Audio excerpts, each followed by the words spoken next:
Estimados hermanos, nuestro corazón puede llegar a endurecerse y tengo una categoría bastante grave.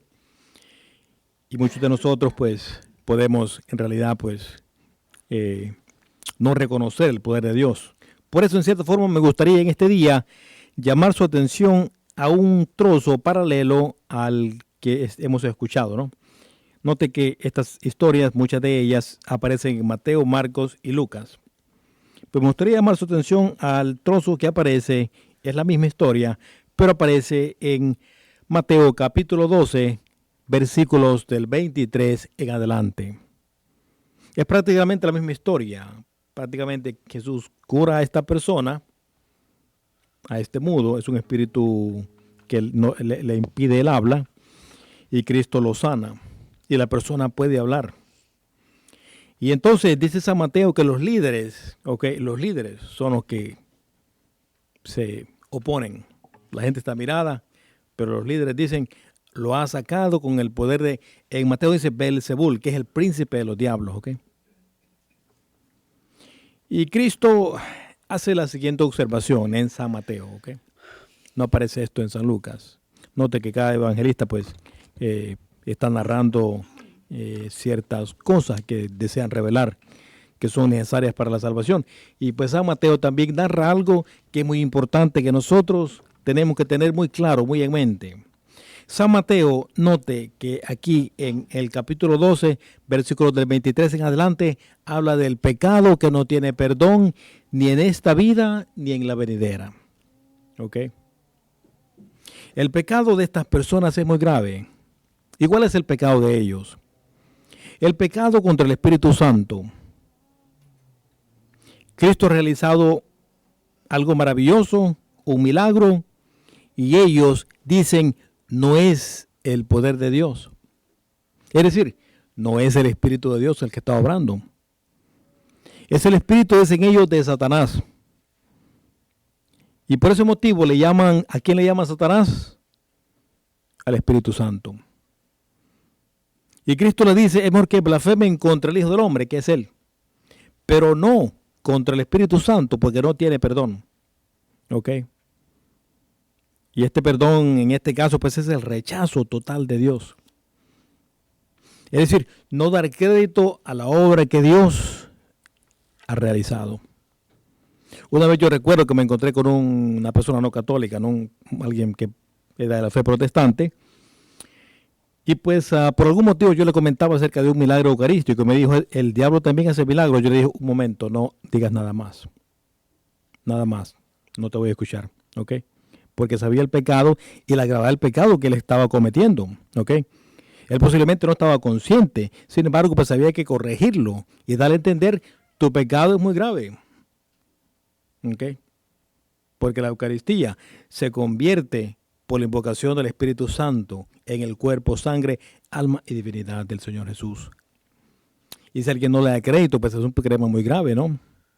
Y note que tristemente muchas personas no católicas pues cometen ese pecado, ¿no? Muchos blasfeman en diferentes formas y hay que tener mucho cuidado porque ahí no están reconociendo el poder de Cristo, el poder de Dios, el poder del Espíritu Santo.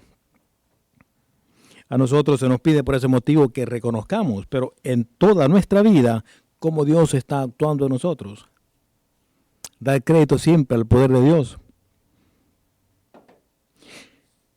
Incluso en algunas cosas que parecen ser cosas al nivel natural, podemos ver la extraordinaria mano de Dios, ¿ok? Entonces, queridos hermanos, en este día, pues, se los invita a ser dóciles. A veces, repito, la rebeldía en el corazón del ser humano puede llegar a diferentes niveles, puede escalar. Note que la primera lectura dice el Señor, que dice a través de Jeremías, el corazón del ser humano puede ser muy rebelde. Y Dios quiere que sea dócil y que reconozcamos. Porque nosotros cuando nos acercamos a Dios con un espíritu contrito, de humildad, entonces es cuando Dios puede obrar en nosotros. Dios no obra para ningún altanero, ¿ok? Herodes, por ejemplo, quería ver los milagros de Cristo, ¿los pudo ver? No. ¿Y por qué no? Porque Dios conocía el corazón altanero de aquel hombre, ¿ok? Y en este día nosotros tenemos que reconocer, Dios quiere que seamos humildes, dóciles, sumisos ante su plan divino, aunque no entendamos el plan de Dios. A veces Él permite que nosotros carguemos la cruz y muchas veces podemos resistirnos. Y muchos piensan que la cruz es del enemigo. No, no es así. ¿Ok? Yo recuerdo una vez que visité a una persona que tristemente pues había abandonado la iglesia católica, ¿no? Y le contaba yo la historia del padre Humberto Hurtado, que pues lo diagnosticaron cáncer. Él dijo, bueno, pues el Señor me da esta enfermedad para que yo me prepare y para que esté preparado para el encuentro con Él. Y me dijo él, no, ahí el diablo se estaba metiendo. No era de Dios esa enfermedad, me dijo. Bueno, Dios la permite, es la cruz, ¿ok? Y él se daba cuenta, es mi cruz, y es forma de prepararme para el encuentro con Él. Y muchos dicen, no, es del diablo, no es de Dios. Dios la permite, sí la permite, ¿ok? Entonces, lo importante es reconocer que Dios puede permitir ciertas cosas y quiere que nosotros, en diferentes cosas que parece que son malas, veamos en estas cosas cómo Él está actuando y cómo Él a través de ellas puede transformar nuestra vida, ¿ok? Nuestro encuentro con Él. Como fue el caso de este sacerdote, el padre Alberto Hurtado, ¿ok? Pues él reconoció, Dios me está preparando a través de esta enfermedad. Y también hay que comprender, una vez más repito, que nuestros hermanos los católicos miran en la cruz únicamente la maldad. No, la cruz es instrumento de redención. Cristo la transforma en eso. ¿Por qué? Porque Él es Dios y porque puede hacer eso. El apóstol Pablo da a entender esto cuando nos dice en Filipenses 3:18. Les he dicho antes, dice el apóstol Pablo, y ahora se los digo con lágrimas, se los digo llorando. Muchos viven como enemigos de la cruz de Cristo. Yo les aseguro que tales terminarán por perderse, dice el apóstol Pablo, ¿no? También en la carta a los Corintios, 1 Corintios capítulo 1, versículos del 17 en adelante, Pablo habla acerca de que lo mandaron a predicar con el mensaje de la cruz. ¿Ok? No en elocuencia, ¿no?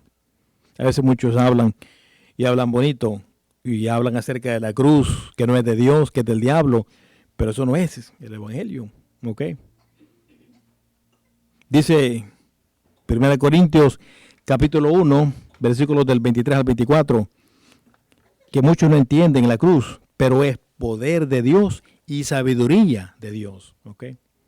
Así Él ha querido manifestarse desde que Cristo transforma la herramienta de tortura en el Antiguo Testamento.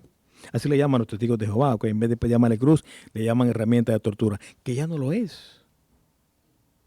Es el instrumento de la redención. Ellos no han entendido eso.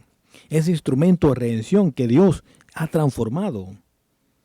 Y así la vemos en el Nuevo Testamento, especialmente en los escritos del apóstol San Pablo, que comprendía muy bien el por qué llevar la cruz. Y note que el que nos pide que la llevemos es Cristo.